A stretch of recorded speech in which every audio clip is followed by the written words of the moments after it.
जय किसान माऊली. नेमकाच आमचा 3 एकरातला हरभरा फवारणं झालेला आहे. थोडं दम आलेला आहे म्हणून आवाज जरासा कमी जास्त होईल, ॲडजस्ट करून घ्या.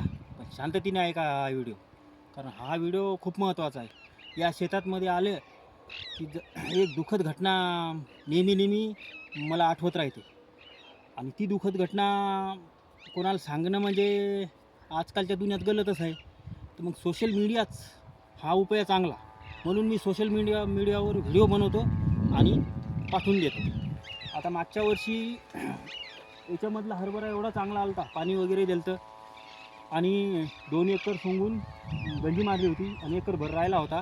तर एका एकरात मला 11.5 क्विंटल हरभरा झाला होता. तर 2 एकरातली गंजी म्हणजे 20 ते 22 पोत्याची गंजी माझी कोणत्या नराधमानं नालायकानं जाळली.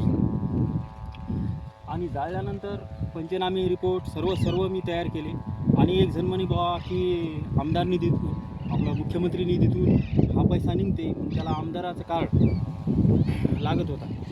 तर माझ्या गावाचं नाव ध्यानाला लक्षात ठेवा, तामसाळा, तालुका, जिल्हा वाशिम. तर मी सगळे डॉक्युमेंट्स तयार केले, तहसीलमध्ये नेले, तहसीलातून कलेक्टर ऑफिसमध्ये नेले, कलेक्टर ऑफिसची ओशी घेतली, ती मुंबईला पोहोचले. पण अजून बिन माझा पैसा आलेला नाही.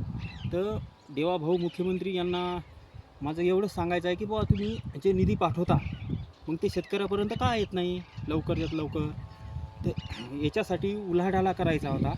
आणि विलासभाऊ बेडे 18 न्यूज रिपोर्टर आहेत, ते न्यूज चॅनलवर शेतकऱ्यासाठी चांगले त्यांची शेतकऱ्यासाठी चांगली भावना आहे. म्हणून त्यांना एक निवेदन आहे की हा जर व्हिडिओ तुमच्यापर्यंत पोहोचला तर खरंच साहेब एकदा तरी मला जी न्यूज म्हणालो 18 न्यूजमध्ये बोलवा. कारण 18 न्यूज सगळ्या देशाला माहीत होते की कुठं काय चालू आहे. माझे पैसे अजून आलेले नाहीत. तर माझं मुख्यमंत्री साहेबांना आणि विलास बेडे यांना बी निवेदन आहे की माझे पैसे लवकरात लवकर निघून या, हीच माझी आशा आहे. कारण या पिकाला जे साहेब आम्ही काम करतो ना त्या लेकरासारखा वागवतो. पण काही नराधाम मुघलाच्या अवलादी अजून बिन गावागावानं आहेत, ते तसेच करणार. परंतु जर हा व्हिडिओ साहेबापर्यंत पोहोचला तर खरंच कृपा करून याचे काहीतरी तपशील करा. धन्यवाद.